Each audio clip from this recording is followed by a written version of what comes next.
They've been working. So they've done well. So What's your assessment through the first five practices? they've been consistent in working and trying to improve daily, and that's the goal. We don't, it's not obviously to go win a championship and go do this. It is trying to go 1-0 each and every day, and that's our approach, and that's what we're looking at. We got weeks until the first game, and obviously the next thing we got is scrimmages, but it's one day at a time for us, trying to improve on the things that we mess up and just keep moving forward. That's what's important. To have Jamie Mosley on the staff at Alabama working with you at the defensive line, what has Jamie brought to that group as a former player and a national champion himself? Absolutely. Jamie's a winner. Everybody in his family's a winner. Unbelievable young man. And he's been with us for a couple of years now. So I bounce things off of him. He has ideas, and the kids respect him. He's a little younger than I am, but he does a tremendous job, and absolutely glad to have him on our staff. And our guys have improved and benefit from him being here. What have guys like Tim Keenan and Tim Smith meant to the summer's progression, getting you all ready for fall camp? Yeah, I think anytime you have guys who've had the experience of playing, especially in this conference and consistently, they understand what it takes to prepare for a season. And those two guys, and I think our guys improve in the summertime as far as development and what it takes to play. And they've done a good job. They lead those drills, and we kind of tell them what we need to work on this week, and they take it and run with it. And, it's hard to have any success or try to build something without good people and good players that can lead the unit to do so. What have you seen from Keon Kee since he made the switch down? The thing with Keon, obviously he played on the edge, so it's just development. He's a big guy, he's really athletic, and it's just focus on what you got to do to be the best player you can be. Don't worry about the outcome, so to speak. Don't worry about other people's opinion. Just focus on what it's going to take for you to be the player that you can be. And that's where he is, and he's focused on that, and we're going to continue building him and trying to make him the best player possible. What's the hardest part about the transition from outside linebacker? I think at outside backer, you're dropping and doing more coverage stuff. And there's plays when you're outside backer that you don't have to touch anybody. When you're up front, you're playing defensive end, you have to put your hands on someone each and every play. And he's getting used to it. It's a progression. It's where your eyes are, it's where your hands are, and that's part of it. And he's getting better at it, and we're all working on it. It's not just him, it's the whole unit. So those are one of the steps we're trying to take to be who we think we can be. What's the next step for a guy like James Smith, kind of in that same role, big, athletic, but what's the next step in his development? Just being consistent. And then that's our word this fall camp. Just be consistent in what you do. Be dependable because there's someone beside you that's depending on you. And also there's a team out there that's depending on you to own the gap that you have or whatever your assignment is that particular play.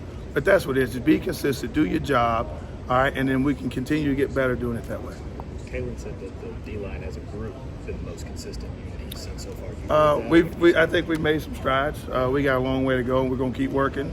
Happy where we are at this point, all right, but we got a long way to go. And again, we're just focusing on the journey, not the destination. How much does just all the returning guys from last year, how much does that help when it comes to it? It does. They understand what it takes to play in this conference. And they can help the young guys that stepped up. So again, we're just one day at a time. I can't stress that enough, and that's how we're going to approach it. Tim Keenan is a guy who leading guys through drills, older guy. What is he bringing from a leadership standpoint for your defensive line? He's been remarkable ever since last year. The kid comes to work, he tries to lead, he does what he's asking other people to do, and he's one of the best guys we got on this team as well. So when you got really good people who are some of your best players, you have opportunity to be successful. But he understands what we're trying to do from a football standpoint, and we're just trying to improve daily. That's it. Yeah, when you guys are out there in the heat, asking your defensive linemen to stay low and get off why is that important for come later in the season? Because I think you develop the habits. Like, that's what the game of football is about. It's about habits. If you're tired and you lose focus, then the habits you're creating is what's going to carry on to the game. And we got to lock in on that. That's why and look, I know it's hot. I know they're tired, and I get it. All right, but the habits you create throughout the week is what's going to come up on Saturdays when you play. Yeah, and Keon Kee being the guy who's in transition positions, and you're having a chance to kind of coach him up into that new role. How's that process been going? It's been good, and I think that's exactly what it is. It's a process.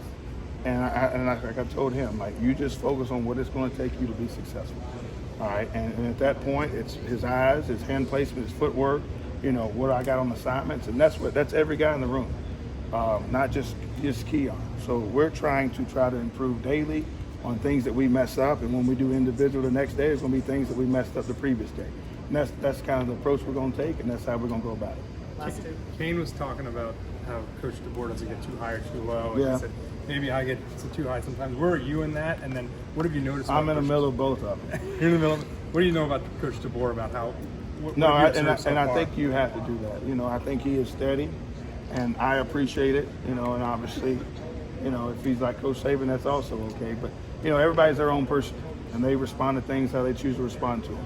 There's nothing wrong with that, and I think you like out here in football, and you can be who you are and still get your point across. I don't think you can nail down who's right or who's wrong. How do you see some of these young guys fitting in this scheme? James Smith, a guy, a lot of talent, a lot of potential, obviously got a lot of athleticism. Do you feel like maybe this new system allows more opportunities for some of these young guys? I think so, and I think they've relaxed. And obviously, when you hear music playing in the background, you get a kind of relaxed feel when you come to practice. But they've done good, and as a unit, they've come out and worked day in and day out. They've done what we asked them to do, and obviously, we got J-Mo and Cole helping us.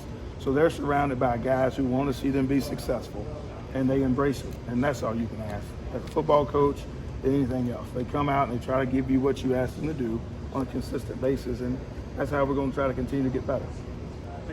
Thanks, Coach. Appreciate it. Thank you.